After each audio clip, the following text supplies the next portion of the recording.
Alors, alors, les amis, entretien comme promis avec le collectif Fidawam. Alors ça va être en mode entretien, les amis. Comment dire? Alors c'est qui veut monter? Il y a Fata qui veut monter. Marwan et Fata, pas tout de suite, tout de suite, tout de suite, tout de suite. Palestine, Lyon, c'est pas le comment dire? C'est pas le moment, on va dire. D'habitude, parce qu'en fait, d'habitude je les fais monter pour les comment dire? Pour les dons en fait, pour les Fata après, il y a pas de souci hein, parce qu'en fait là c'est un entretien, c'est un interview en ce moment là à l'heure où je te parle, mais il y a pas de problème, t'es chez toi ici Fata, il y a pas de souci. Fais-moi monter mon frère, je suis avec Sarah. C'est Marwan, c'est ça Fidawam qui est avec Oui, oui, toi? c'est un membre C'est du lui collectif. Mohamed. Non, donc Mohamed, il pourra pas être là, il a pas internet pour le moment, malheureusement. Donc en fait Marwan c'est qui ce monsieur? C'est un membre du collectif. C'est Un le membre du porte-parole du collectif. collectif. Ouais. D'accord, pas de problème. Donc en fait je pose la question à vous deux en fait, il y a pas de souci. Comme tu veux. Alors, tac, Fidawam. Alors, Marwan, il est où? Marwan est là. Alors, Assalamu tac. alaikum. Comme salam wa rahmatullah. Comment ça va? Allez, wa avec la baisse. Alhamdulillah, Ça la va? basse maintenant. Hamdoullah, hamdoullah, Alhamdulillah. hamdoullah. Donc, on a une petite heure ensemble. On a une petite heure ensemble. Comment dire, on va justement Sarah m'a sollicité de Fidawam de justement par rapport à son collectif, à son histoire aussi qui est une super belle histoire hein, franchement, il y a rien à dire. Et justement comme elle était venue un matin sur mon autre compte qui s'appelle le Magnéto Mahmoud, je lui ai dit pourquoi pas parler de votre collectif et de ce que vous faites parce que il faut savoir que moi tous les matins j'ai au moins 10 Palestiniens qui sont dans l'ascenseur et que en fait ils sont dans le Salem tout le monde Salem en bas hein, et qu'ils attendent de monter pour récolter des cadeaux tout ça et justement Fidawam Saad Fidawam est venu un matin pour nous parler de tout ça et j'ai vu qu'en fait elle nous a parlé de son collectif et j'ai dit bah pourquoi pas un entretien et on en parle comme ça il y aura une visibilité sur vous et une visibilité aussi sur YouTube avec le public de YouTube qui est un autre public et pourquoi pas bah, vous faire connaître un peu plus, un peu plus, un peu plus, jusqu'à devenir voilà une référence sur tout ce qui est aide aux Palestiniens. Donc voilà. Donc est-ce que vous êtes prêts, Sarah, Marwan, Plus que jamais. Pas de problème. plus que Je jamais? suis prêt. Ok. Alors introduction. Alors Sarah, avant de nous plonger dans l'aventure Fidawam, et je vais dire Sarah et Marwan. Pouvez-vous nous dire qui vous êtes et ce que vous représentez, ce que vous représentez TikTok pour vous avant cette rencontre décisive en fait. Je commence, Marwan, ou Comment tu ça? commences? Ça marche. Pour moi, TikTok, c'était simplement un outil de distraction et je l'utilisais pas autrement. J'avais une utilisation très restreinte et d'ailleurs, j'avais pas un bon a priori de cette application. Alors pour moi, c'était que quelques moments dans la journée, le temps de scroller durant le repas, mais pas plus. D'accord. Marwan. Moi, ça me préparait, hein. C'était un outil plus de divertissement et de, on va dire, passer du temps sur les réseaux sociaux. C'était des réseaux sur lesquels je peux laisser le plus de temps, même si c'est toujours le cas en vérité. Et voilà, ouais, c'était pas forcément dans le but d'aider qui que ce soit ou de faire autre chose que du divertissement, ouais. Ouais, c'était juste pour passer le temps comme un peu tout le monde en fait. On est là, on passe C'est le ça. temps, on scroll. Tiens, il y a du foot. Tiens, il y a du drama. Tiens, un truc qui fait rire. Ouais, je pense en fait, on est tous rentrés un petit peu pour ça. Et en fait, des fois, il peut se passer des choses merveilleuses. Enfin, pour ma part, moi, TikTok a été un outil merveilleux pour plein de choses. Après, je vais pas raconter mon histoire. Ça, un jour, je le raconterai. Mais c'est vrai que TikTok a un pouvoir de comment dire, un pouvoir de faire un petit peu bouger les choses mais aussi dans le sens contraire, un pouvoir aussi de te détruire. Mais c'est l'envers du décor des réseaux sociaux. Alors en un, j'ai mis en un, j'ai fait un petit un petit questionnaire. Alors en un, il y a la rencontre et le déclic. Alors moment fondateur, pouvez-vous nous raconter comment vous avez rencontré Mohamed le 17 octobre 2024 sur TikTok? Ça marche. Alors, on aura deux discours différents puisque moi, je suis la première à l'avoir connu et j'ai passé un petit temps avec lui avant d'avoir fondé un collectif et d'avoir trouvé des personnes formidables qui aujourd'hui en font partie. Donc au départ, il n'y avait pas du tout de collectif. J'ai rencontré Mohamed sur un live très connu, là où il y a plein de Palestiniens qui montent et qui tentent leur chance pour gagner une pièce ou deux. Et je l'ai connu sur ce genre de live. En fait, moi, j'ignorais tout de tout ce qui pouvait se passer sur TikTok à ce niveau-là, la cause palestinienne, etc. Et j'étais très intriguée. J'ai atterri sur ce live malencontreusement, on peut le dire, c'est le Mektoub. Hein. Et en fait, il y a mon attention qui s'est figée sur quelqu'un parce que je traduisais les messages. Sur TikTok, on a cette opportunité-là, ils écrivaient tous en arabe. Comme je ne sais pas lire l'arabe, je les traduisais et il y en a un qui s'était démarqué parce que il y en a un en fait qui disait que ceux qui ont des bébés en bas âge montent avant moi. Et j'étais confuse parce que je me suis dit, bon, ces gens-là, ils vivent la guerre, enfin, pour pas citer d'autres noms, pour pas te strike. Ils vivent Angers et je me suis dit, mais qui est assez altruiste en fait pour penser à ce genre de choses? Et par conséquent, je traduisais tout le reste de ces messages et en fait, il s'était démarqué par son altruisme. Et je me suis dit, mais en fait, moi, même si j'avais pas de bébé en bas âge, je me battrais en fait pour monter et avoir un peu d'argent. Mhm. Et du coup, je l'ai ajouté un ami.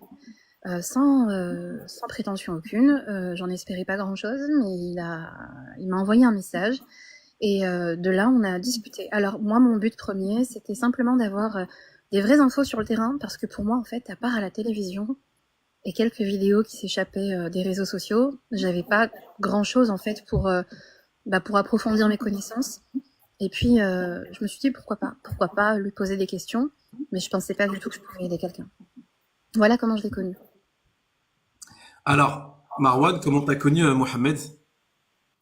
Alors, moi, de mon côté, ouais, c'est vrai que c'est plus tardif que Sarah. Je suis arrivé en cours de route dans leur aventure et je l'ai rencontré donc via l'entourage de Mohamed. Il y avait certaines personnes qui sont encore là avec lui en ce moment, qui le faisaient monter dans leur live. Et comme c'est des connaissances que j'avais, c'était pas forcément de mon côté des choses auxquelles on va dire je participais, hein, le fait que de faire monter des personnes qui étaient dans le besoin et tout, c'était pas des choses dans lesquelles j'étais vraiment, on va dire, impliqué. Mais Mhm. Mohamed, on va dire qu'il était assez différent. C'est une personne qui se montrait, qui, on va dire, qui était assez différent dans son comportement et dans son énergie.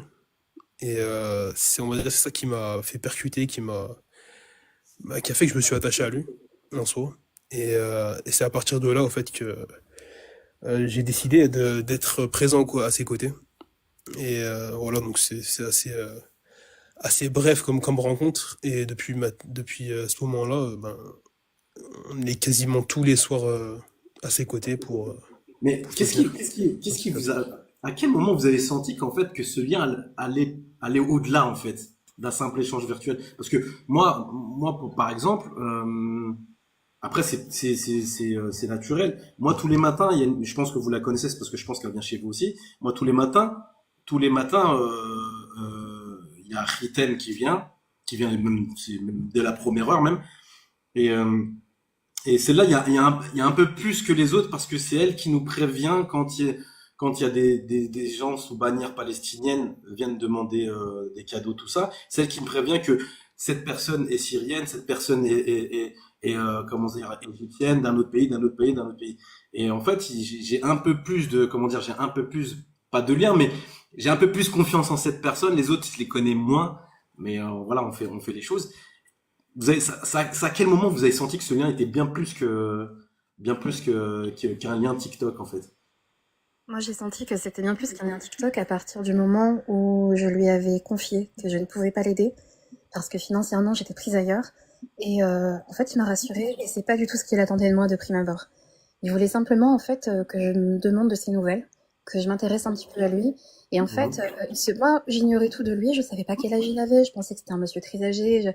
Je connaissais rien. J'avais pas besoin en réalité d'en savoir plus.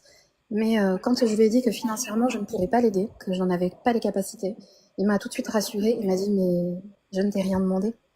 Et j'ai senti que ça allait être un lien différent à partir de ce moment-là, parce qu'on basculait plus dans la relation d'aidant à aider, mais on basculait plutôt dans une aide psychologique et une fraternité filaire qui m'a profondément touchée à ce moment-là.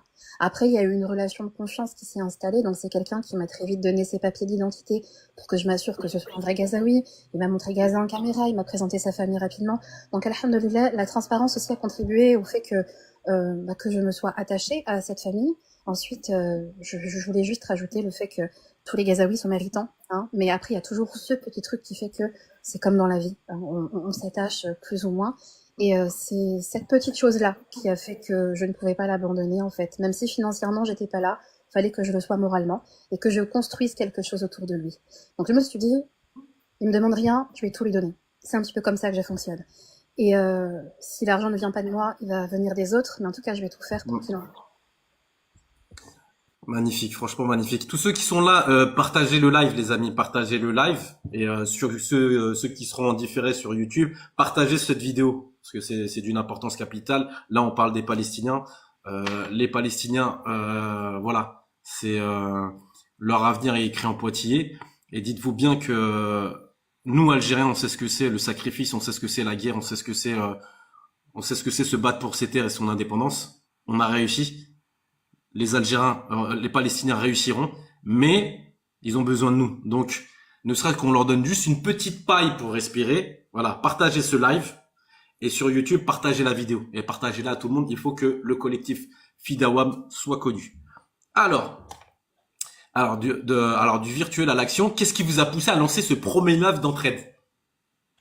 Parce que je pense qu'il y a beaucoup de choses, hein. Bien sûr, enfin, la situation en Palestine, mais qu'est-ce qui vous a poussé à lancer ce premier live, en fait? C'était un petit peu un acte désespéré, puisque moi, j'étais pas du tout une liveuse, ni même une tiktokeuse, hein. Moi, j'avais un peu d'abonnés, mais c'était dû à quelques interventions au sujet de la maternité, de l'allaitement, dû à mon métier. Mais c'était pas plus que ça. Donc, c'était sans prétention, encore une fois. C'était un petit peu à corps perdu. Et on était 2, on était 3, pas plus. Mais l'un d'eux avait quand même une petite communauté et c'était suffisant pour démarrer. Donc au départ, pourquoi on a lancé les lives, à part le fait d'être désespéré financièrement, c'était aussi et surtout pour lui tenir compagnie dans un premier temps, parce qu'il faut savoir que pour les Gazaouis, Internet c'est un investissement. Le ticket coûte $1 pour 3 heures et il voulait vraiment avoir un noyau solide autour de lui. Et lorsqu'il se connectait, évidemment, je me devais de l'accompagner et de ne pas le laisser. Donc, ouvrir un live, c'était à sa demande. C'était un acte désespéré. Waouh, ça veut dire que $1 par jour la connexion, quoi, et les 3 Non, heures. $1 toutes les 3 heures, et souvent, ils se connectent plus que ça. Donc, ouais. Tu sais quoi, là, tu m'as fait une belle révélation. Dans les prochains lives où je ferai monter des Palestiniens, je leur dirai ça. Je leur dirai que c'est $1 toutes les 3 heures. Donc, en gros, s'ils sont là toute la journée, voilà, quoi. C'est que, en fait, il faut absolument les aider sur le moment, en fait, sur le moment, pour qu'ils puissent avoir, d'avoir une connexion toute la journée et d'avoir un petit peu de fonds pour Absolument. s'acheter à manger. Alors franchement, là, tu m'as fait une révélation. Franchement, merci, merci Sarah. Il faut absolument rentabiliser parce que c'est un investissement sur eux-mêmes. Ils savent jamais si avec ce $-là, ils doivent chercher une miche de pain ou quelque chose qui traîne, ou alors investir sur Internet dans l'espoir d'avoir un peu plus. C'est toujours un dilemme énorme chez les Palestiniens. Marwan, tu faisais partie de ce premier live d'entraide ou tu t'as fait des lives après ou tu l'as fait de ton côté Alors moi, comme j'ai dit au début, ouais, j'étais pas là dès le départ. Moi, je suis arrivé vers le mois peut-être décembre, fin décembre. À ce moment-là, Mohamed était déjà, on va dire, pas bien installé, on va dire, mais il y avait déjà des lives réguliers sur son profil. Et c'était pas forcément des lives d'entraide, c'était des lives dans lesquels on passait du temps avec lui. Et donc, j'étais pas présent, comme je dis, dans les lives où tout a commencé. D'accord. Alors, les amis, alors, comment avez-vous vécu ces débuts modestes, justement, à seulement 2 personnes connectées? Vous l'avez vécu comment? Enfin, toi, Sarah. C'était périlleux sur tous les points. En fait, il y avait plusieurs problématiques. La première, c'était de gagner la confiance des gens parce qu'il y a eu tellement d'arnaques sur les réseaux sociaux que montrer patte blanche, il le fallait absolument. Alors, le peu de gens qui venaient, c'était souvent des détracteurs et à juste titre, en fait, il y a eu tellement d'abus. Donc, il y avait cette première barrière-là qu'il fallait supporter. Puis, le fait de commencer modestement, ça demandait énormément de patience. Surtout que, en fait, il faut comprendre que lorsque j'ouvrais ces lives, comme je l'ai répété 8000 fois, c'était vraiment sans prétention. Donc, c'était Mhm. pas dans l'espoir que ça grandisse, ou que c'était vraiment dans l'espoir de tenir compagnie. Et voilà. Alors, selon vous, pourquoi cette petite étincelle a-t-elle suffi pour faire naître quelque chose de plus grand? Ah oui, ça, c'est la sincérité qui a tout fait. Ouais. C'est un petit peu de l'impalpable. C'est le fait qu'il soit comme il est, le fait que, en fait, Mohamed, pour mettre un contexte sur lui, c'est un jeune homme de 24 ans qui porte sa famille entière. À lui seul, il porte sur ses épaules une quinzaine de personnes. Son papa se meurt à cause d'un manque de médicaments liés à son diabète de type 2, donc il perd la vue, etc. Sa mère est épuisée. Et il a ses sœurs à charge. Il récupère le tutorat de ses tantes parce que son oncle est tombé martyr. Bref, un schmilblick incroyable qui fait que son courage déjà nous a permis d'avoir cette étincelle-là pour faire de grandes choses, et aussi le fait que, en fait, on peut pas abandonner quelqu'un comme ça. On peut pas l'abandonner, on peut pas les abandonner. Comme je l'ai dit, j'ai tissé des liens aussi avec sa famille, donc j'ai eu sa petite sœur au téléphone, Nour, qui a 12 ans, et quand on la voit, on dirait qu'elle en a 8 parce qu'elle souffre d'une malnutrition. Et quand on a ces images-là gravées en nous, en fait, on peut pas lâcher. C'est interdit. En fait, c'est même pas envisageable. C'est en nous, c'est exactement ça. Marwan, c'est quoi la petite étincelle, toi, qui a fait que, voilà, quoi, qui a fait naître quelque chose de grand, toi aussi? C'est ce petit Après, ça, truc-là. je pense, ça fait partie du vibe, donc c'est le radar, je Mhm. pense. Après, il y a Mohamed, comme Sarah l'a dit, moi, c'est quelqu'un qui est très persévérant, hein. C'est quelqu'un qui abandonne pas, Ouais. malgré qu'il y a des moments très difficiles. Là, on peut le voir mieux actuellement, hein, c'est pas forcément de tout repos. Donc, je pense que c'est aussi sa persévérance, et même si c'est quelqu'un qui il s'expose pas, hein, sur TikTok, hein, c'est pas quelqu'un qui fait pas partie des personnes, comme elle a dit Sarah au début, comme elle l'a rencontré, c'était quelqu'un qui était, on va dire, assez altruiste dans le sens où il laissait passer les gens avant lui.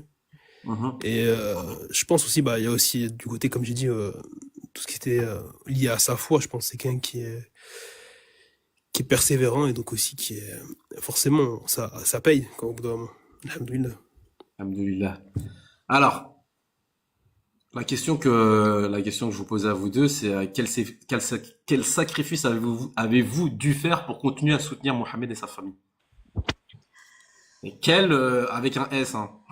Oui. Quel sacrifice. Il Ouais. y en a beaucoup, mais je veux aussi stipuler que le sacrifice, il est fait très volontiers, et c'est un sacrifice d'amour et de foi. Donc c'est pas quelque chose, c'est pas le mot sacrifice dans le mauvais sens du terme. Ce sont les choses qu'on fait, qu'on donne bien volontiers pour que d'autres choses puissent se faire. Donc je veux pas que ce que je vais dire, qu'on pense que je me plaigne ou quoi, parce que pas du tout. Les sacrifices, ils sont de tout point. C'est-à-dire que le peu de temps libre qu'on a à côté de nos emplois et nos familles, on le donne. Le peu d'argent aussi qu'on réussit à avoir, l'argent est précieux pour tout le monde, même si on vit en France et qu'alhamdoulilah on n'est pas à plaindre, mais ça reste quand même Mhm. précieux. Et c'est aussi un sacrifice financier, c'est-à-dire qu'avant de solliciter l'argent des autres, c'est un devoir personnel déjà de se solliciter soi-même. Mhm. Ensuite, le sacrifice, on perd énormément de vie sociale parce que tout ce qu'on a, on le donne. Il y a aussi notre famille qui commence à sentir qu'on s'éloigne petit à petit. Moi, j'ai toujours été vocale avec ma famille, donc ils savent, ils connaissent cette famille à Gaza, alhamdulillah. Mais au début, c'était un petit peu un secret de polichinelle, donc c'était pas facile, mais voilà, il y avait aussi ce sacrifice de temps en famille. Il y a aussi le sacrifice de l'innocence, c'est-à-dire qu'à partir du moment où tu tisses un lien avec une famille palestinienne, tu n'es plus dupe. Tu connais la vérité, tu as affaire à des vrais visages affamés, tu as affaire à des vrais gens, la précarité absolue et l'horreur absolue. Donc tu ne seras plus jamais comme avant. Tu fais le sacrifice de ta santé mentale, parce que Mhm. lorsque tu dors, tu te demandes si tu le reverras le lendemain. Les Exactement. informations deviennent, voilà, tu vas sur les canaux Telegram alors qu'il y aurait tout cela avant. Tout devient une obsession, tu vis pour ça. Tu n'as plus de loisirs, tu n'as plus forcément d'appétit parce que tu culpabilises de ce pain-là que tu as jeté parce qu'il était un peu trop sec. Tu revois tout ton mode de vie, et c'est un rêve, c'est très très bien. Mais c'est tous ces sacrifices-là qui sont très beaux et nécessaires. Super. Marwan, est-ce que toi, t'as eu bon, je pense que t'as fait des sacrifices exactement comme Sarah. Est-ce que en fait, voilà, parce que je sais que Sarah, il y a eu quelques petits problèmes par rapport des avertissements au travail, les fatigues accumulées. Est-ce que en fait, toi aussi, t'as eu ce genre de choses-là? Est-ce que voilà, on arrive rincé, fatigué de ces journées justement parce que là, on est vraiment dans le sacrifice complet de son petit confort, même dans ses loisirs, tout ça, uniquement pour aider les Palestiniens. Est-ce que ce sacrifice, déjà d'une, est-ce qu'il en vaut la chandelle? Je pense que oui, mais est-ce que t'étais un petit peu lessivé de la situation, de ce qui se passait à Gaza, et est-ce qu'au travail ça se passait bien? Je te pose la question, Marwan. Ah, donc moi, comme elle a dit Sarah, c'est un sacrifice qu'on fait avec plaisir, hein. C'est pas un sacrifice dans le sens où on va s'en plaindre. Mais c'est sûr que on alloue beaucoup de temps à ça, que ce soit dans la production de contenu, dans le temps qu'on alloue à Mohamed pour être à son service en soi, avec plaisir bien sûr. Et forcément aussi tout ce qui est quand on accorde du temps, forcément c'est à n'importe quel moment, parfois quand on travaille, quand on est avec notre famille, et quand parfois pas qu'on s'empêche de dormir, mais faut être disponible à des heures tardives parfois, Ouais. pour pouvoir être présent pour lui, par exemple dans des lives ou quoi que ce soit.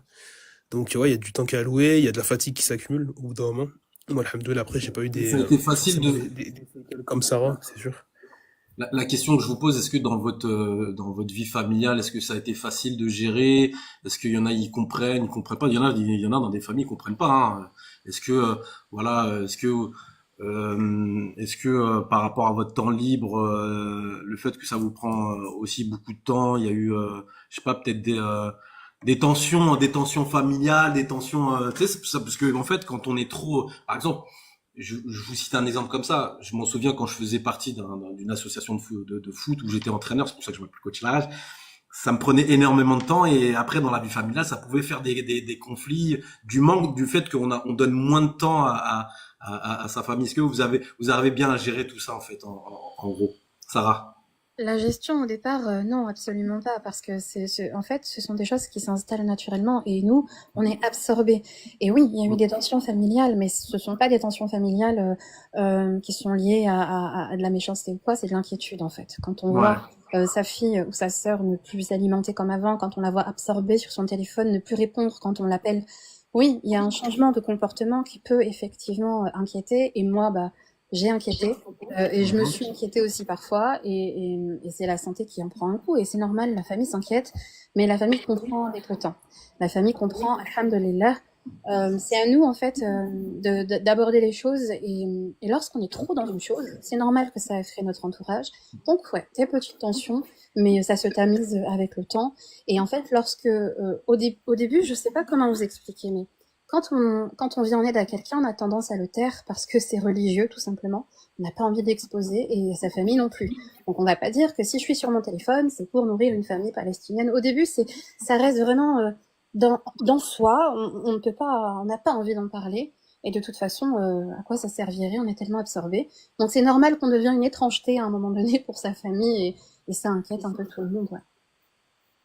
Alors, une question que, de toute façon, quand je pose la question, vous pouvez répondre chacun à votre tour. J'ai pas besoin de vous donner une réponse chacun et il n'y a pas de souci. Alors, du côté de Mohamed, quels étaient les plus gros défis pour rester connecté et présent malgré les conditions à Gaza? Marwan. Je peux répéter la question, j'ai pas entendu. Du côté de Mohamed, quels étaient les plus gros défis pour rester connecté et présent malgré les conditions à Gaza?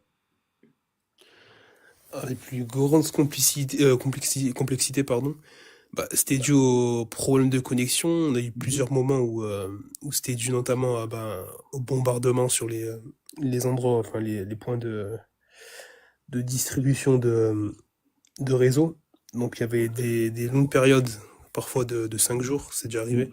On n'avait plus de connexion avec lui, que ce soit aussi pour communiquer avec lui via WhatsApp. Les échanges sont pas forcément très fluides. Il y a des moments où il reçoit des messages longtemps après qu'on les a envoyés. Et donc parfois c'est comment dire, il y a des urgences qui sont pas forcément faciles à gérer à ce niveau-là. Et ouais, donc c'est vraiment lié à tout ce qui est donc problème de connexion. Après dans les lives, c'est possible qu'il y ait des difficultés, par exemple s'il se rend dans des lives où il doit être présent, par exemple pour soit recevoir des cadeaux, ou soit être présent tout court avec nos côtés, parce que c'est pour lui qu'on fait ça, et donc forcément faut il est avec nous, quoi. C'est normal, il fait partie du collectif en soi. Et il y a des difficultés à ce niveau-là, donc c'est sûr que ça pose parfois problème. Mais les gens en général, ils sont assez compréhensifs à ce niveau-là. Alors Sarah, il y a Fatou qui nous dit que quand il n'avait pas Internet pendant 5 jours, c'était horrible. Est-ce que tu peux nous raconter? Oui, oui. En fait, il y a eu un problème au niveau de l'Internet, mais dans tout Gaza. Du coup, on s'est retrouvés, alors pas que Mohamed, hein, c'était vraiment tout Gaza, donc même les journalistes avaient du mal à faire acheminer leurs nouvelles. C'était vraiment un moment catastrophique. Alhamdulillah, on a eu quelques messages qui nous sont parvenus comme une bénédiction. Mais ouais, c'était très très dur parce qu'on ne savait pas ce qu'il vivait, ce qu'il subissait, s'il était encore en vie, s'il ne l'était pas. Et pour eux, c'est un réel manque à gagner parce qu'il faut le rappeler qu'Internet, c'est leur seul moyen de subsistance. Hmm. À Allah appartient la subsistance et il la donne à qui il veut, mais c'est leur seul sabab, c'est leur seul moyen, c'est leur seule cause. Et à ce jour, en tout cas. Donc, sans connaître, en fait, Mohamed nous le dit très régulièrement, pour un Gazaoui, Internet, c'est la vie. Celui qui est privé de téléphone et celui qui n'a pas Internet est privé d'absolument tout. Il est privé du contact avec le monde extérieur parce qu'ils sont dans une prison. Ils sont privés de subsistance, ils sont privés de famille aussi parce qu'ils ne vivent pas tous ensemble. Et il faut pas oublier qu'un téléphone, pour un Gazaoui, c'est un outil de survie parce que c'est là où ils reçoivent les menaces de bombardement. Et lorsqu'ils sont sommés de quitter les lieux, c'est par ce biais-là qu'ils reçoivent les informations. Donc c'est primordial pour eux. Et quand ils en sont privés, forcément, c'est une angoisse sans nom. C'est très Mhm. important pour tout le monde. Et pour répondre à ta question précédente, le principal défi de la connexion Internet pour Mohamed, c'est l'argent. En fait, Mohamed, lorsqu'il a un peu d'argent, il hésite toujours à acheter soit quelque chose à manger, soit à se connecter pour avoir un peu plus. Parfois, il était à perte, il faut dire la vérité, que TikTok, ça n'a pas toujours été florissant. Donc oui, c'est arrivé qu'il fasse des investissements à perte. Et ça, c'est un grand défi pour lui. Waouh, c'est un truc de fou. Alors, est-ce que est-ce que vous pouvez nous partager un moment où tout semblait trop difficile, mais où vous avez décidé de ne pas lâcher? Marwan. Ah, là où c'était le plus difficile, bah c'est assez récent, hein. C'est lorsqu'ils avaient plus rien de pour manger ou même pour acheter quoi que ce soit pour manger. C'était carrément en train de mourir de faim. C'était il y a de ça quelques semaines maintenant. Waouh. Euh, on savait, on était au courant que au moment où on était là, que ce soit en live ou même dans notre journée, de savoir que des personnes sont en train de mourir De de faim, mourir? c'est très très dur à comprendre. D'avoir aussi de parler avec la personne, de savoir que la personne ne mange pas et que parfois elle peut s'en plaindre. Donc en fait on se sent impuissant. Et c'est ça en fait le plus frustrant en fait, c'est que on a de quoi les aider, mais on peut pas forcément leur donner cette chose. Et c'est ça qui est assez compliqué. Donc c'est dire que on a les choses sous notre main, mais que malheureusement, c'est la distance qui fait qu'ils se retrouvent dans cette situation que ça dure. Et ouais, moi personnellement, c'était le moment le plus dur que j'ai pu passer avec Mohamed. Waouh, c'est un truc de ouf. Mais j'ai pas lâché pour le tout comme tu. Ouais. Par rapport à la question que tu as posée, c'est au contraire, c'est là où je me suis dit que c'est vraiment le moment où, même si c'était bien avant que je pensais ça, mais il faut se dire que c'est à ces moments-là qu'il faut pas le lâcher. Alhamdulillah, ça a payé. Franchement, Avec la franchement, patience. ouais, faut vraiment, franchement, chapeau à vous. Là, je suis en train de vous découvrir. Franchement, chapeau à vous. Sarah, la même question, justement, le moment où tout semblait trop difficile et que tu as décidé de pas lâcher. Alors, c'est plus une période qu'un moment, parce que c'était un peu long. Il y a eu, à une période en début d'année, beaucoup d'abus, beaucoup de groupuscules qui s'improvisaient associations et qui ont récolté énormément d'argent sur les réseaux sociaux. Et il s'était un petit peu attribué le monopole de l'aide et du coup, beaucoup de Palestiniens en pâtissaient et très peu étaient invités sur les lives, très peu étaient tolérés. Il y avait beaucoup de méfiance à l'égard de tout le monde. Et lorsque Mohamed ouvrait un live ou était invité sur un live, soit il était signalé abusivement, soit il y avait des insultes parce que voilà les gens étaient abusés. Donc c'était une période très compliquée et on a voulu se retirer un petit peu de TikTok, mais il a fallu quand même que j'apporte cette carence. Donc c'est là que j'ai décidé de fonder Fidawam en fait. C'est à ce Moi, moment-là. j'allais t'en parler. Ouais, bah je vais pas trop spoiler, mais en tout cas voilà, c'était la période la plus difficile pour nous, le moment où plus personne ne voulait les accueillir, le moment où plus personne ne voulait leur donner un petit peu de pièces, écouter ce qu'on avait à dire. On était rejetés en fait de toutes parts parce Ouais. que c'était mal vu, parce que bah voilà, il y a eu des arnaques, il faut le dire, il y en a encore, et ça ne s'arrêtera pas malheureusement. Des gens qui surferont sur la misère du monde, il y en aura encore. Justement, je garde la main. Tu peux nous raconter comment est né Fidawam à partir de cette histoire. Eh ben, Filawam, c'est né à partir de plusieurs choses. Déjà, c'était une envie de créer une cohésion. Et en fait, quoi de mieux pour une cohésion de créer une bannière, d'être sous la même bannière. C'est un peu comme un pays, c'est un peu comme une patrie. Donc, j'ai voulu un petit peu recréer tout ça parce que, faut le dire, le travail qu'on accomplit avec Marwan, Fatou et d'autres membres du collectif, c'est un travail quasi professionnel. Et Ouais. alhamdoulilah, c'est vraiment avec toute l'humilité du monde, mais ce qu'on donne, alhamdoulilah, ça méritait justement d'avoir un logo, une image, et c'est né de ce besoin-là de cohésion. Et c'est aussi né de cela. On a voulu créer ça pour pouvoir être actif sur tous les autres réseaux et vraiment être vraiment indépendant de TikTok. Essayer d'être moins dépendant. Je pense que c'est ça le maître mot. D'accord. Alors, comment, enfin, pourquoi vous avez choisi ce nom et qu'est-ce que ça signifie exactement en arabe? Marwan ne peut pas répondre parce que malheureusement j'ai fait Ouais, ça. je sais. J'avais une insomnie et j'ai trifouillé ça toute seule et tout.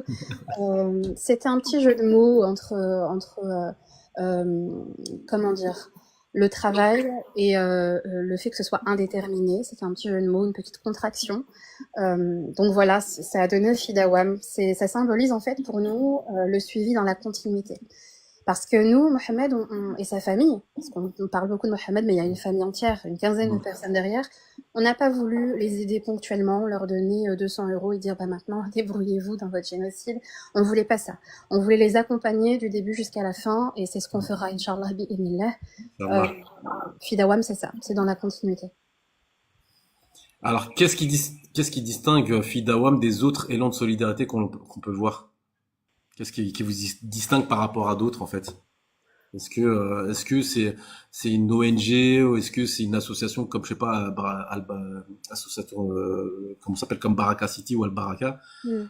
Est-ce que c'est voilà, parce que moi je vois collectif Fidawa, je regarde le nom, je dis qu'est-ce que c'est, je vois le drapeau palestinien, je me dis que peut-être c'est une association d'aide ou mais qu'est-ce qui vous dit en fait qu'est-ce qui vous distingue des autres collectifs en fait? Alors déjà, on tend à être une association, mais pour le moment, on est à l'état de collectif. Mais ça ne saurait tarder, c'est en discussion, Inch'Allah, on pèse le pour et le contre, l'utile et l'inutile. Mais en tout cas, on tend à y réfléchir. On est un collectif, donc on est des gens lambda qui avons déjà un travail, qui avons déjà des occupations. Et nous, on se réunit vraiment du mieux qu'on peut. C'est pour ça qu'on se nomme collectif pour le moment. Mais Inch'Allah, avec le temps, on va évoluer. En quoi on se démarque? Je pense que c'est l'aide dans la continuité, justement. C'est une aide aussi bien morale que psychologique que financière. Et je trouve que c'est ça qui est un petit peu innovant, c'est de suivre une famille et de la sortir de la précarité, de la rendre visible et d'être efficace. Parce que distribuer un petit peu d'argent ici et là, ça rend service sur le moment, mais ça ne sort pas de la misère totale, ni de la famine. Et nous, notre objectif, c'était l'évolution, faire prendre du poids à Nour, aider son père à guérir, lui, lui faire reprendre du poids, éviter que sa sœur reperde des cheveux, continue ses études. Elle va d'ailleurs devenir institutrice, Inch'Allah, grâce à Internet. Elle continue ses études par correspondance. Donc, on a voulu vraiment être efficace dans leur vie. On a voulu qu'il y ait un avant-après. Et je crois que c'est ça la différence entre tout ce qu'on a pu voir auparavant et ce qu'on a essayé de fonder. Alors, comment c'est structuré alors l'action de Fidawam alors par rapport aux réseaux sociaux, WhatsApp, cagnotte transparente, comment en fait comment vous êtes structuré par rapport à ça? Marwan, est-ce que tu peux nous en dire plus là-dessus? Par rapport surtout aux réseaux sociaux et aux cagnottes. Alors, on s'est organisé. En vérité, ça n'a pas été fait de manière, comment dire, réfléchie, hein. C'était des choses déjà qu'on faisait chacun de notre côté.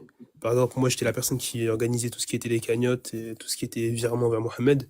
Sarah, en général, c'est celle qui parlait le plus sur les lives, sur le groupe WhatsApp, par exemple, et sur son compte à elle.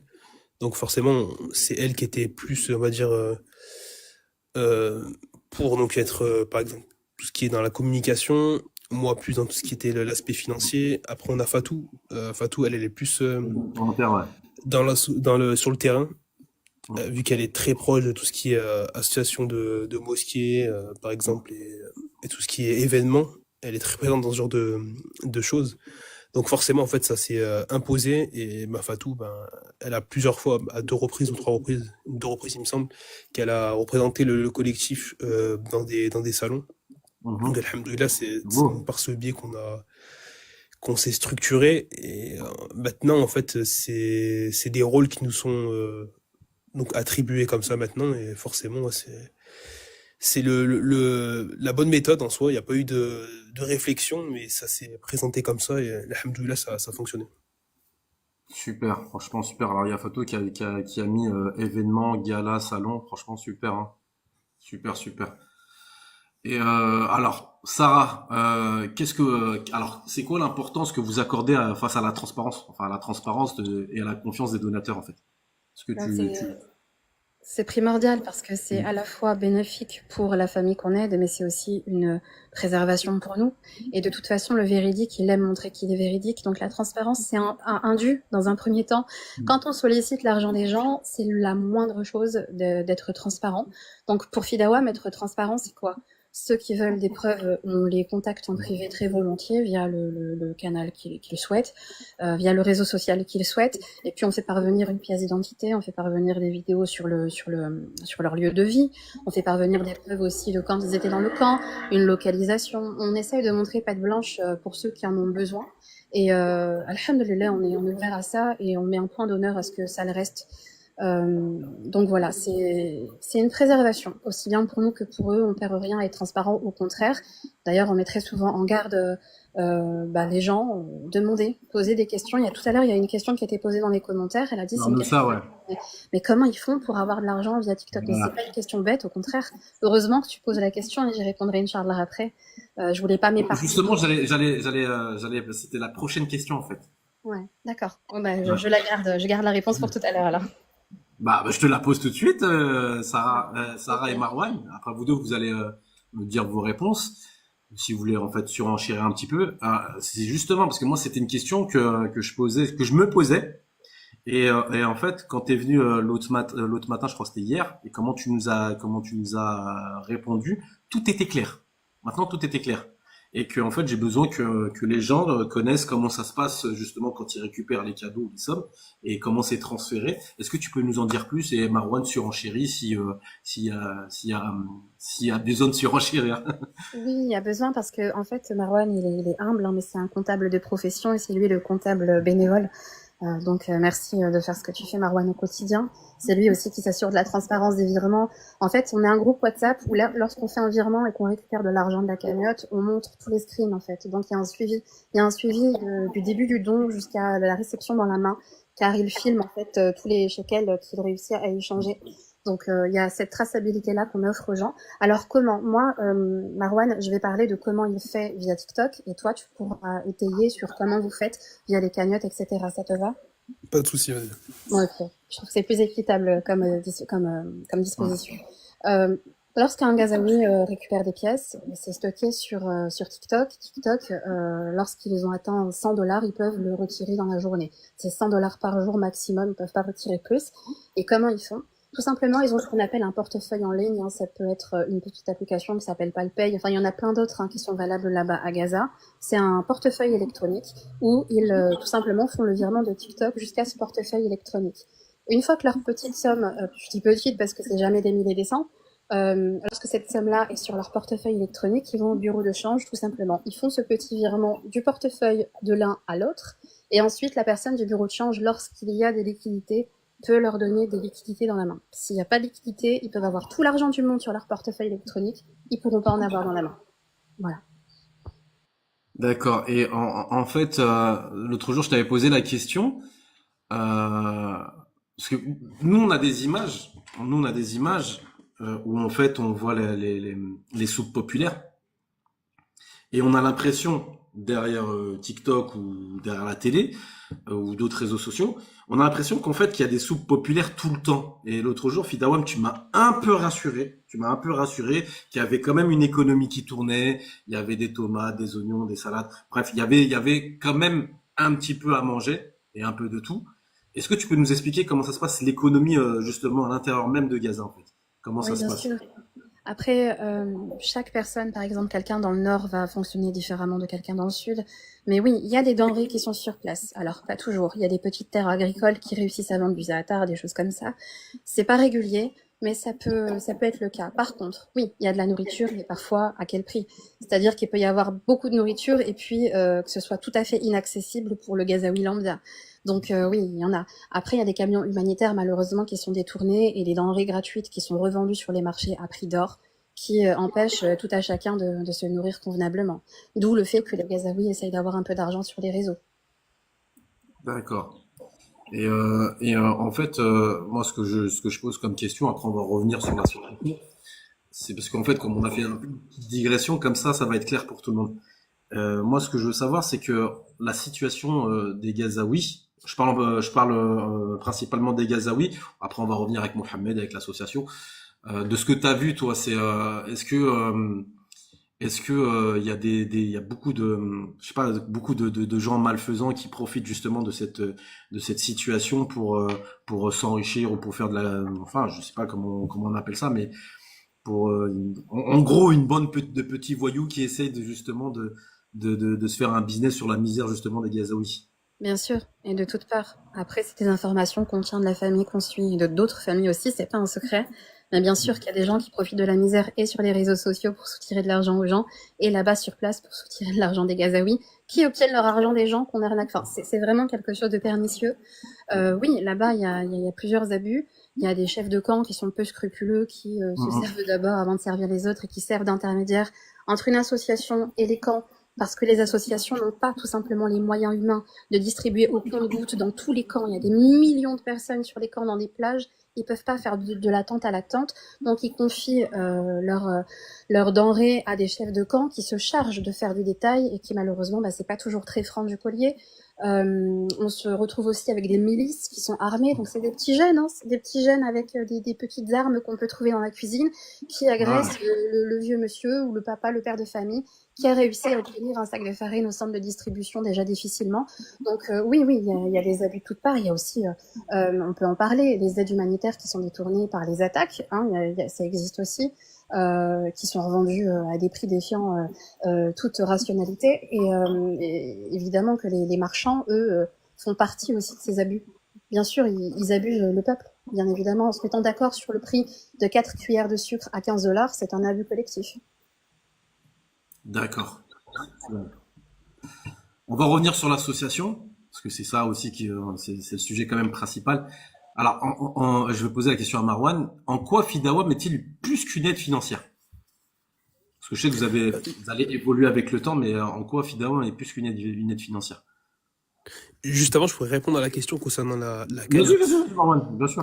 Alors ouais, donc par rapport à la cagnotte, je vais expliquer, on va dire brièvement comment on procède pour pouvoir dire, récolter les dons des personnes Mhm. qui gentiment et généreusement font des dons à Mohamed et comment j'envoie à Mohamed cette somme. Alors c'est assez simple, hein, donc on passe par la plateforme pardon GoFundMe. Donc c'est GoFundMe. assez connu comme C'est connu, ouais. plateforme et c'est assez sécurisé aussi. Et on essaie donc de prendre cette option-là, et ça fait depuis le début, on va dire depuis qu'on a ouvert une cagnotte, qu'on passe par cette plateforme, et c'est toujours bien passé. Et donc comment ça se passe? Donc les gens se rendent sur ce lien pour faire les dons. Par la suite, moi je reçois l'argent donc sur un compte bancaire qui va me servir pour les virements vers Mohamed. Alors comment ça se passe? Mohamed connaît un commerçant sur place à Gaza qui se trouve Mhm. être un ami à lui qui a des chaînes, enfin qui avait plutôt des chaînes de magasins en Palestine mais aussi en Égypte. Donc ce qui fait c'est qu'il a pas mal on va dire de connaissances, et il peut donc avoir donc un TPE en ligne. Donc c'est par ce moyen-là que je fais un virement à Mohamed. Donc je passe par ce TPE. Donc comment ça se passe, c'est que Mohamed m'envoie ce lien. Moi, je me rends sur ce lien et je fais le virement pour que le commerçant reçoive l'argent. Et une fois que le virement est reçu par le commerçant, il donne l'équivalent à Mohamed en shekel, donc l'argent qui est utilisé à Gaza, donc en billets, en main propre. Et par la suite, Mohamed nous envoie la preuve de bonne réception de l'argent qu'on lui a envoyé. Ah, bravo, bravo. Ça, Est-ce que c'est juste. C'est Oui, très vas-y, pas de problème. Je tiens juste à dire que le commerçant n'est pas un intermédiaire qui prend de l'argent. Alors bien sûr que Mohamed parfois il lui donne 20 shekels, 10 shekels, mais c'est par sa générosité. Mais je tiens à rassurer le monde, c'est qu'il n'y a pas d'intermédiaire. Quand on envoie une somme de 200 euros, il a vraiment l'équivalent dans la main. Donc, alhamdoulilah, on est assuré aussi qu'il n'y ait pas de ponction parce qu'il y a beaucoup d'intermédiaires à Gaza qui prêtent, qui sous leur téléphone, qui sous ceci et cela, qui sous leur compte TikTok. C'est abominable parfois ce qui s'y passe. Et nous, on est assuré, alhamdoulilah, que lorsqu'on envoie une somme, il en a réception dans la main. C'est ça, ouais, c'est un ami à lui qui lui prête gentiment cet outil pour qu'il puisse recevoir l'argent. Et donc tu peux Alors, répéter ta question, s'il te plaît, ouais. pardon? Tu t'avais posé une question juste avant que je revienne sur Ouais, les... en fait, en quoi Fidawam est-il plus qu'une aide financière? Alors, en quoi c'est plus qu'une aide financière? Déjà, donc par l'aspect, moral de notre action, du fait qu'on Mhm. est présent avec Mohamed constamment, que ce soit sur Ouais. TikTok, et pour ceux qui sont, font partie des personnes qui sont plus proches de lui, donc sur WhatsApp. Donc Ouais. on prend de ses nouvelles constamment, ça encore plus, elle est en contact directement avec sa famille. Donc c'est la plus proche de tout le collectif. Et donc forcément, il y a des liens qui se créent. Et on a un soutien moral, bien sûr, c'est ça qui fait que Mohamed, je dis pas qu'on est les personnes qui vont comment dire, qui sont la cause exclusive de son bien-être, mais sans nous, forcément, il y aurait peut-être moins d'espoir. Et alhamdoulilah, c'est avec plaisir que tous les jours, on essaye de lui remonter le moral, d'essayer d'être une bonne compagnie pour lui et passer du bon temps comme on peut le faire avec d'autres amis, quoi. C'est devenu notre ami, une personne avec qui on passe du temps, quoi. C'est une fraternité qui s'est construite. Est-ce que je peux répondre aussi à cette question? Vas-y, Sarah. C'est intéressant depuis tout à l'heure. Là, je suis en plein kiff. Il est C'est là, intéressant. Mohamed. Il est là, Mohamed. C'est trop bien. Mohamed, salam alaikum. Il a Ibn Internet. Gaza. Salam. C'est marrant parce qu'on a des approches différentes pour chaque question. C'est ça qui est beau aussi, c'est qu'on vit les Ouais. choses différemment et en même temps. Vous vous Ben, découvrez des fois, hein? oui, Ah, bah, je pensais pas que tu pensais comme ça, Marwan, hein? c'est ça, c'est ça. Moralement aussi, on est là pour les moments de fête. Quand c'est l'Aïd, on est particulièrement présent, on s'échange des photos de famille. Par exemple, il voulait qu'on partage le sacrifice du mouton. Enfin, on est vraiment une compagnie présente. Et lorsqu'on peut pas et que l'un d'entre nous est malade, on se fait un relais. Moi, je peux pas, soit là. On est constamment comme ça en train de se relayer pour l'accompagner, ne pas qu'il se sente seul un seul instant, même si au fond de lui, il est seul et qu'il a des moments d'extrême vulnérabilité. Parfois, il a des propos de déprime. Il est en dépression parfois. Donc nous, on fait ce travail aussi. On organise des lives, on fait des défis. On essaye d'être de bons amis pour lui, de lui changer les idées du mieux qu'on peut. Question. Moi, j'aime bien cette question. Pouvez-vous nous partager une anecdote forte qui illustre l'impact humain de Fidawam?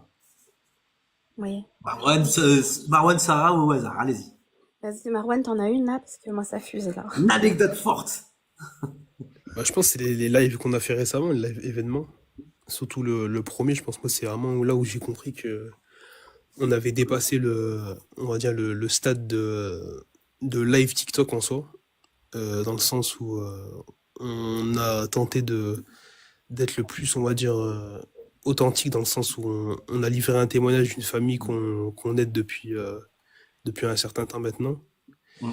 Et donc, pour moi, c'était vraiment une très belle expérience. Et de ce côté-là, c'est quelque chose que je souhaite revivre de nombreuses fois. Et c'est ce que je souhaite, Inch'Allah, en tout cas. Inch'Allah. Ouais, c'est différent. Ouais. Je suis en train de faire le tri dans ma tête, en fait. J'hésite à parler de la première fois qu'il a regoûté du poulet. Parce que pendant 2 ans, il n'avait pas goûté le goût de la viande. J'hésite à parler de la fois où on a réussi à financer des claquettes pour sa petite sœur Nour. La vidéo, elle est dans mon profil. Elle marchait presque pieds nus. Et la première chose qu'on a réussi à financer, c'est des claquettes à 25 $ pour Nour, qui a 12 ans. Wow. C'était une fierté, mais immense. Et on a reçu des vidéos et j'ai mis la vidéo. C'était incroyable. J'hésite Ah, t'as aussi. pleuré, Sarah. Ah, t'as pleuré, hein? Bien évidemment. Bien évidemment, elle a fait l'exode à pied du nord jusqu'à Rafah et de Rafah jusqu'à Khan Younes. Elle a marché avec ses petits pieds comme ça. Et allez voir l'état de ses claquettes. Vous allez vraiment comprendre de la. On part d'où? On part de rien. J'hésite aussi à vous parler de la fois où, avant l'hiver, au mois de novembre, enfin pendant, on a réussi à lui financer une veste parce qu'il mourait de froid, il n'arrivait pas à endormir. Je pense aussi à la fois où il a reçu son premier cadeau TikTok. Il lui rêvait d'avoir une baleine TikTok, c'était son rêve absolu. Et j'ai encore le screen de quand il l'a reçu, son visage et son sourire. Je peux pas monopoliser le live sur ça. Faut pas me poser cette question, coach. Surtout pas. Ouais, ouais. Humainement parlant, il y a Je rien du début comprends. à la fin que je peux choisir. Pas. Ouais. On va parler un peu de foi. On va parler un peu de foi parce qu'on est entre nous, on est entre musulmans, on n'est pas dans un truc où voilà, et on fait ce qu'on veut. On a le droit de parler de foi et de voilà. Quel rôle joue la foi et la conviction dans votre engagement? Moi, au fond, je le sais au fond, mais j'ai envie que vous nous en parlez un petit peu. Qui commence? Marwan, Je commence, hein. Je vais commencer. Marwan.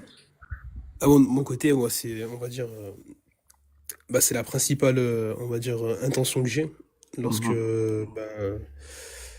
j'ai aidé Mohamed, dans le sens où forcément, on a la même religion et on parle pas forcément la même langue, dans le sens où moi, j'ai pas forcément l'arabe, mais j'ai quand même comment dire, quelques mots qui me permettent d'être proche de lui à ce niveau-là.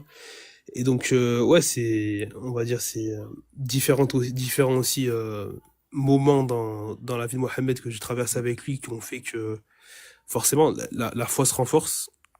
On voit en soi si on peut considérer ça des miracles, il y a Des des doigts moments aussi. où, comme j'ai pu le dire juste avant, que tout était, on va dire, pas noir, mais dans le sens où tout était les feux n'étaient pas ouverts et donc forcément le moral en pâtissait et on y a quand même cru, on a allé jusqu'au bout, on a fait les choses, on s'est dit que malgré que la situation était difficile, fallait placer notre confiance en Allah et avancer. Et comme je dis tout à l'heure, hein, ça a payé, hein. C'est dans le sens où on a toujours fait les choses de la bonne manière, on n'a pas dévié de nos principes ou des principes, quand je dis des principes religieux forcément, et donc, forcément, ouais, c'est ce qui nous guide dans nos actions, forcément, c'est indéniable. Moi, de mon côté, en tout cas, c'est comme ça que je vois les choses. Sarah, la question par rapport justement à la foi. Moi, comment dire, le matin quand je fais des lives, par exemple, parce on est la plupart qui sont dans mes lives sont des musulmans, hein, tout pays confondu.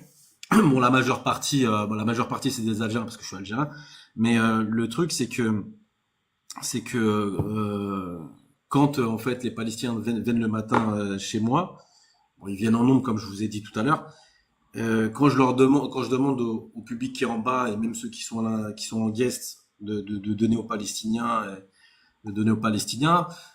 c'est pas qu'il y a de la réticence, mais on se dit tiens un petit cadeau, de cadeaux, tout ça. Mais dès qu'on parle justement de dîn et qu'on parle de foi et qu'on parle de la récompense d'Allah et que tout ça, ça sera comptabilisé le jour du le jour du jugement dernier pour l'akhira.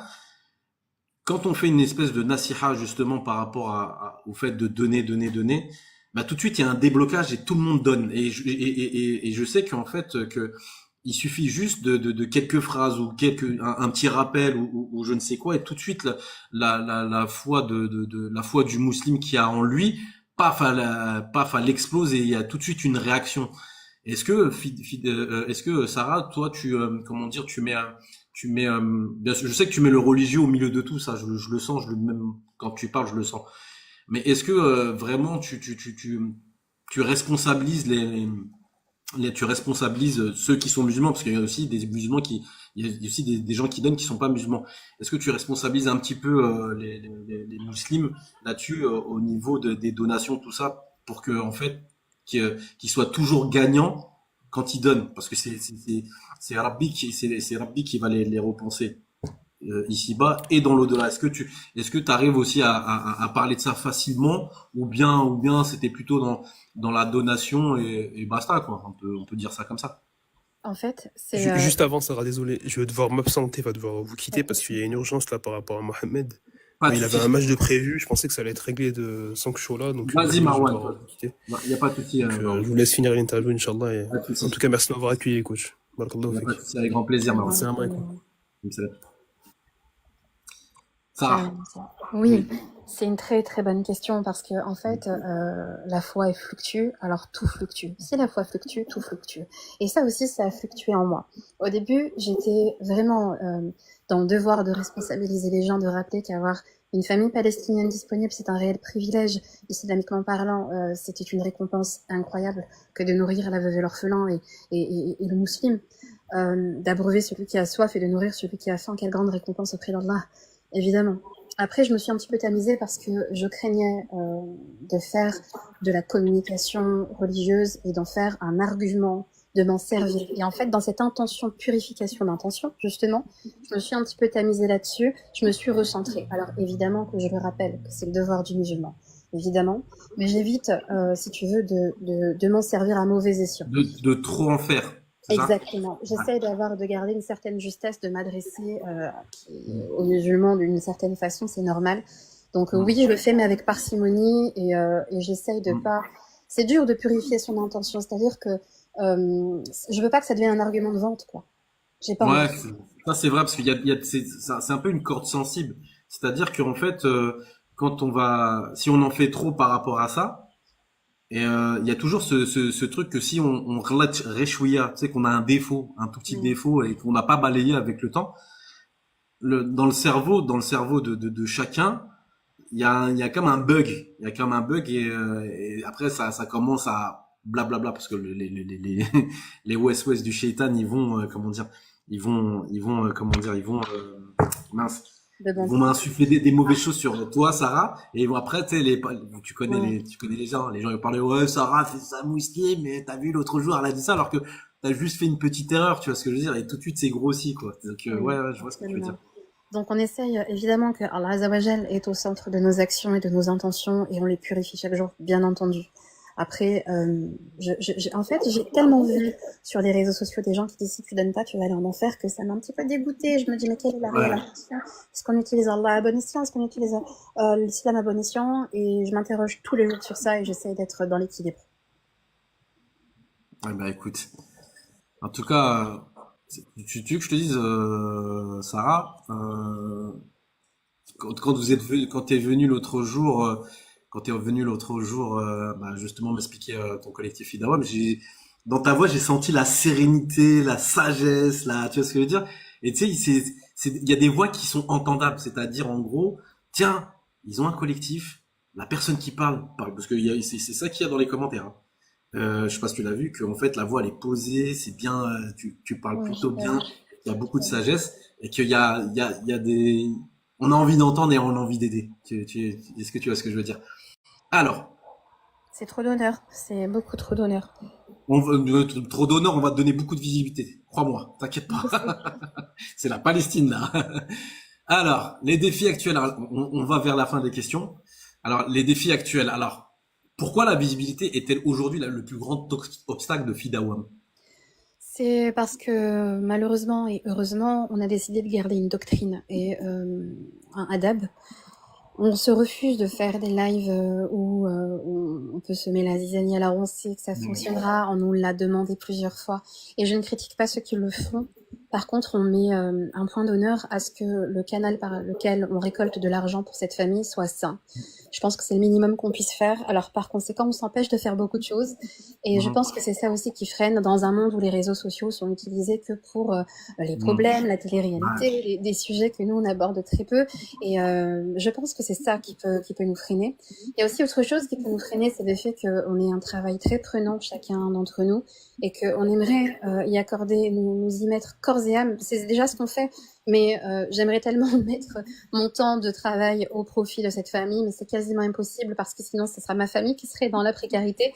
Et enfin voilà, je pense que c'est surtout le fait de proposer un contenu qui soit plutôt sain, de ne pas succomber au fitan des réseaux sociaux, hein, de dénaturer notre contenu pour accrocher. Donc malheureusement, notre seule solution, c'est de nous greffer à la visibilité des gens et accepter ceux qui veulent bien nous en donner un petit peu parce que on a du mal. TikTok, c'est pas l'ami des bons sujets. TikTok, c'est pas l'ami de l'humanitaire. Donc c'est compliqué à ce jour. Ouais. Alors, il y a quel moyen, alors, quel moyen ou soutien serait nécessaire pour franchir un cap supplémentaire? Faut savoir que nous, on n'est rien sans vous. En fait, sans Mm. vous, on est juste des petites gens qui essayent de mettre 10 euros par-ci par-là et qui peut-être s'empêchent d'acheter une pizza pour économiser et donner. En fait, sans vous, on peut rien faire. Sans vous, on peut même pas financer une miche de pain. Donc, l'importance de cette visibilité et de la tribune que tu nous donnes, par exemple, déjà d'une, c'est de parler des gens qu'on invisibilise historiquement. Parler de Mohammed et de sa famille, c'est un honneur pour nous, c'est un devoir, c'est le devoir du musulman, et c'est notre devoir en tant qu'ami et qu'accompagnant. Donc ça déjà, c'est notre... même si nous, là, par exemple, je suis pas là pour vous demander de l'argent, je suis là pour parler d'eux, en fait. Il faut plus qu'on les invisibilise. Ensuite, évidemment, financièrement parlant, sans vous, on n'est rien. Sans visibilité, on n'est rien et on sera jamais rien. Et on pourra pas les sortir de la famine si on n'a rien. Ça, c'est vrai. C'est le nerf des réseaux sociaux, la visibilité. Sans ça, on n'est rien. Quelle sera votre vision de Fidawam dans les prochaines années? Est-ce que tu as une vision vraiment lointaine où je sais pas, peut-être que tu as des folies des grandeurs, tu te dis, waouh, on sera peut-être une grande ONG reconnue dans le monde. Je sais pas, hein, tu sais, je dis ça comme ça. C'est quoi la vision que tu as de Fidawam plus tard?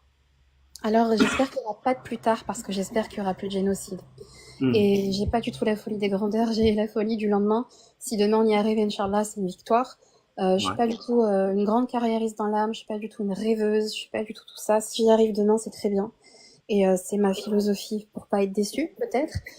Et j'ai cette impression que plus je fais attention à ce que je serai demain, plus j'y arriverai plus tard.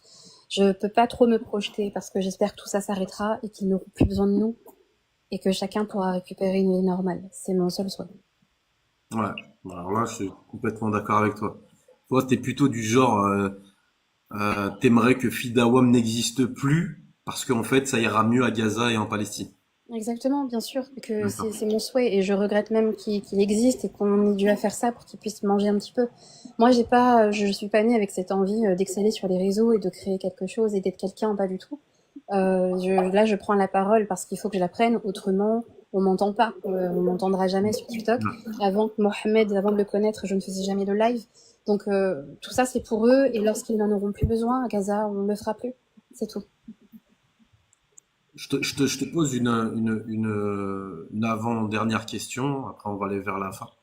Est-ce que tu peux nous parler de Mohamed et de sa famille? Mais En gros. avec joie, c'est pour ça que je suis là. Et c'est peut-être pour ça que je suis née, d'ailleurs.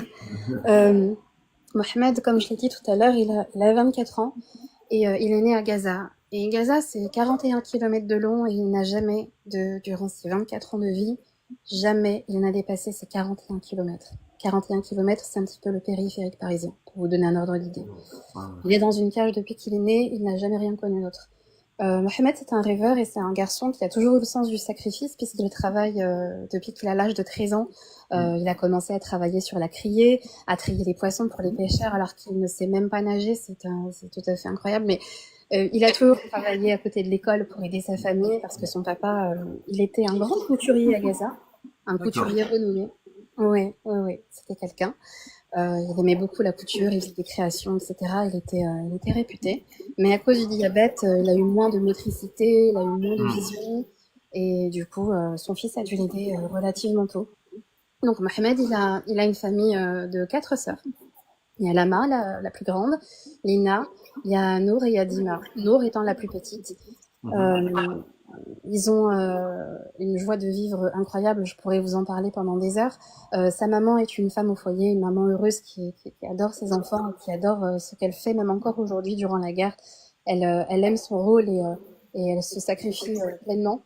Et Mohamed, lorsqu'il a grandi et qu'il a obtenu son bac, il a voulu faire des études de finance à l'université de Gaza Nord. Et Mhm.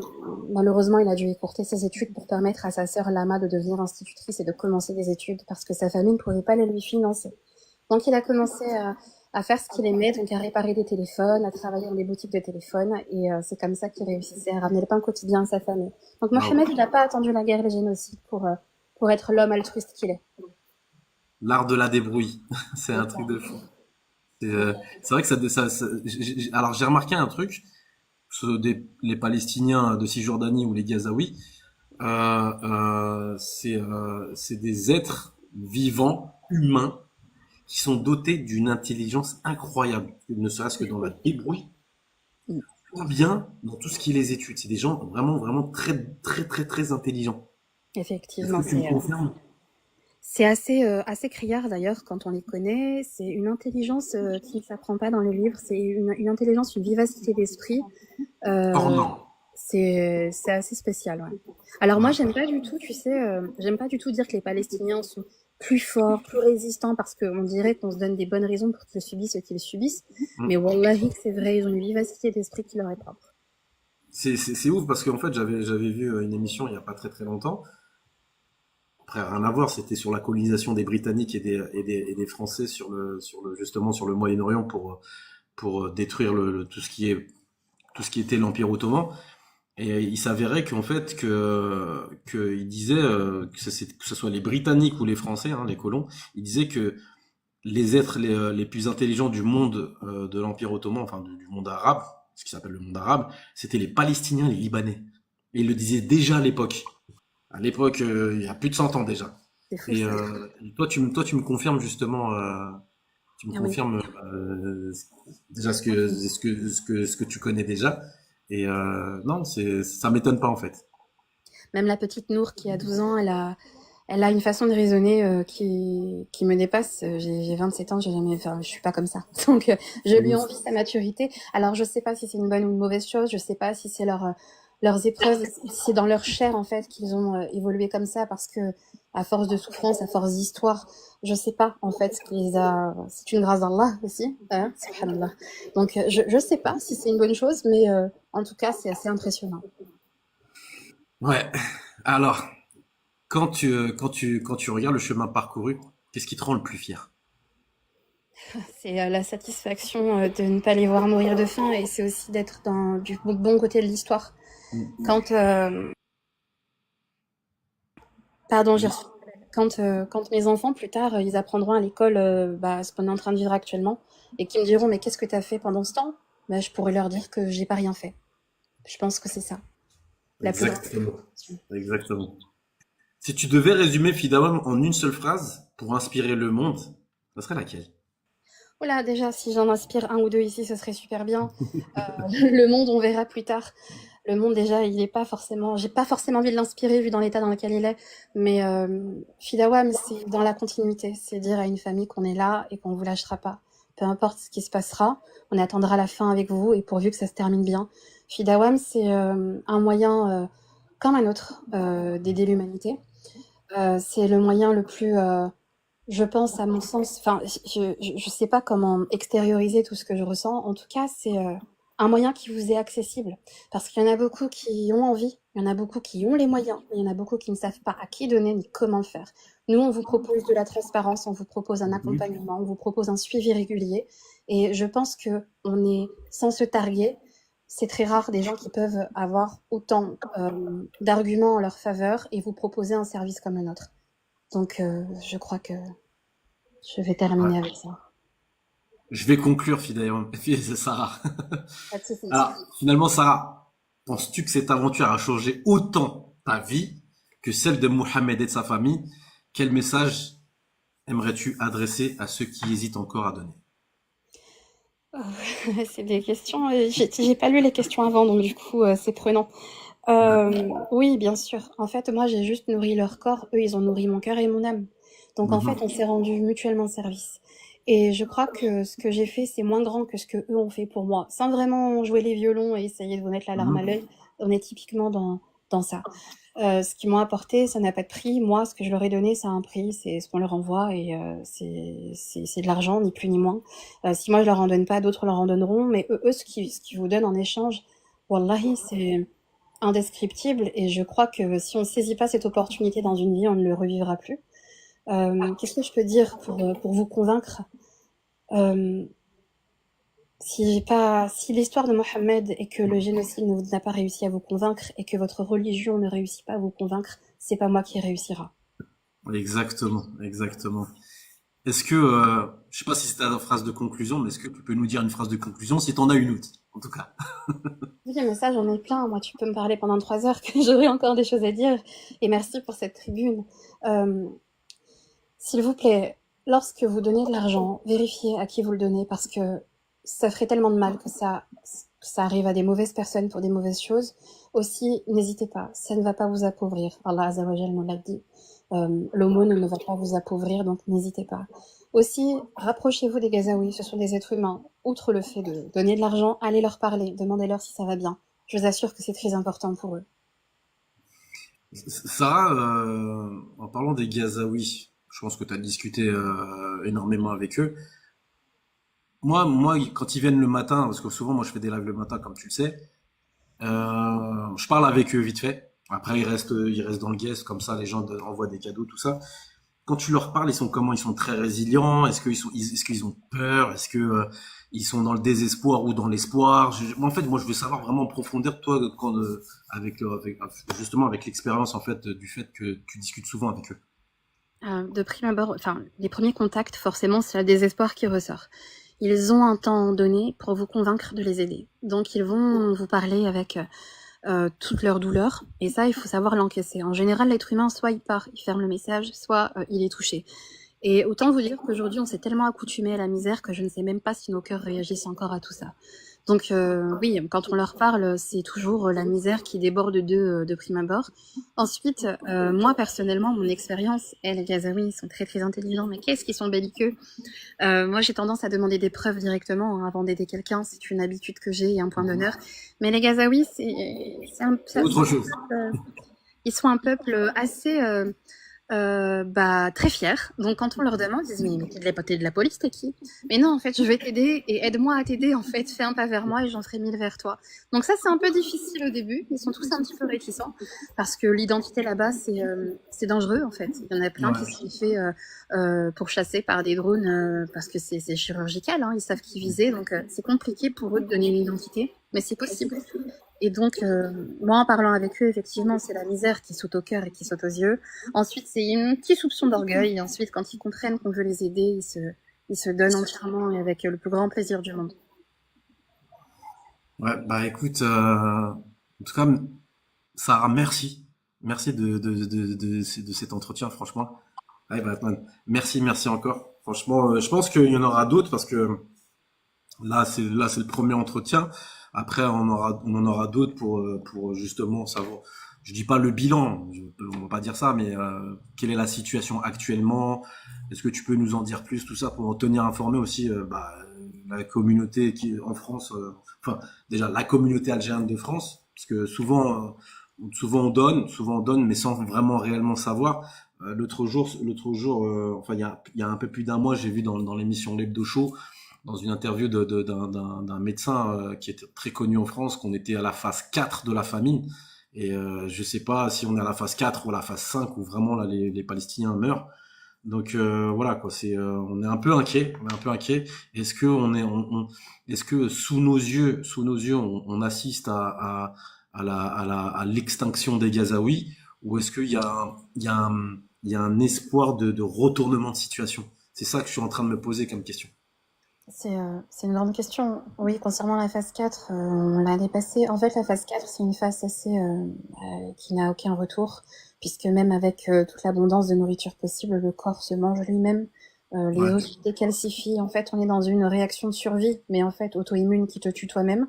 Donc, ouais. on est dans un stade où, même si demain on leur donnait les tables servies les plus fournies, elles seraient malheureusement on Trop pourrait pas tard. les aider. Ce sont des gens qui sont tellement affamés qu'ils ont du mal à déglutir. On parle de mamans qui mettent de l'eau de mer dans les biberons des enfants.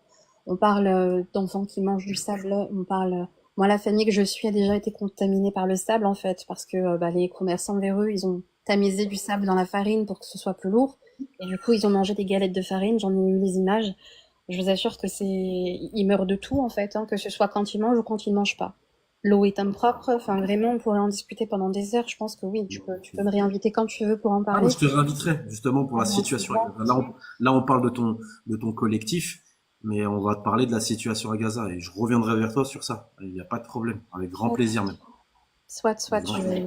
je pourrais te faire chaque jour un petit débrief, même en privé ou quoi, sur la situation, si ça t'intéresse, y a pas de souci. Bien sûr, On est bien sûr. vraiment, nous, on est vraiment, on a les informations dans l'heure, en fait. Quand il s'est passé un truc à 1 heure, on est au courant. Donc, alhamdoulilah, si ça peut rendre service et informer, on sera là. Ah, bah, avec grand plaisir. Avec grand plaisir. Les amis, Mohamed, c'est on est là. c'est la fin de cet entretien avec Sarah de Fidawam Collectif. Je vous demande à tous ceux qui sont là de s'abonner à elle. Il y aura la rediffusion sur YouTube. Et la rediffusion sur YouTube, forcément, il y aura un impact. Et parce que le live que j'ai fait, il est bien sûr, il est pour les gens de ma communauté de TikTok, mais c'est comme si je te disais, c'est embouteillé, tu vois, c'est embouteillé, et que mais c'est surtout pour la rediff de YouTube, comme ça ils verront qu'est-ce que Collectif Fidawam, s'abonner à toi et puis voilà, et ainsi de suite, ce qu'ils en feront en tout cas. Donc Merci. voilà, de repartager, de faire des donations, tout ça. Donc voilà, mais en tout cas c'est pas le dernier entretien, il y en aura d'autres, il y en aura d'autres et je t'en fais la promesse en tout cas, Sarah. Est-ce que je peux te remercier et remercier les autres? Ah, il y a pas de souci, hein. Tu peux même conclure là-dessus. Allah vous récompense de m'avoir écouté jusqu'à présent. Je sais que c'est pas les sujets qu'on préfère sur TikTok et si vous êtes là, c'est que vous êtes endurant. Merci coach de m'avoir donné cette opportunité de parler des gens qu'on ne veut plus entendre et qu'on ne veut plus voir. Merci de m'avoir donné la parole et c'est vraiment pour eux que je l'ai fait. Wallahi que ce n'est pas pour moi et je purifie mon intention avant chaque chose. Qu'Allah Azza wa Jalla vous récompense. Si j'ai pu convaincre quelqu'un de la véracité de ce que vivent les Gazaouis, etc., bah, c'est une grande victoire pour moi. De grâce, si vous voulez ajouter Mohamed Ibn Raza, il est en bas. N'hésitez pas à l'ajouter. Il a besoin plus. Mohamed Ibn Raza. Il est juste là. Ouais. Et je vais conclure avec bah, aidez-les. Aidez-les et vous inquiétez pas, vous perdrez rien. Au contraire, vous gagnerez beaucoup plus que ce que vous croyez. Assalamu alaikum wa rahmatullahi wa barakatuh. Alaikum salam. Merci à vous tous. Merci du live. Merci barakallahu fikum. Comment dire, bah on va faire d'autres lives avec Fidawam et comment dire, et que vous inquiétez pas, on lâchera pas les Razaouis, on lâchera pas la Palestine. Ça sera libre les amis, ne vous inquiétez pas, et c'est Rabbi qui décide. Tahia Palestine, Tahia Al Jazair, Tahia Gaza. Assalamu alaikum et à la prochaine, Inch'Allah.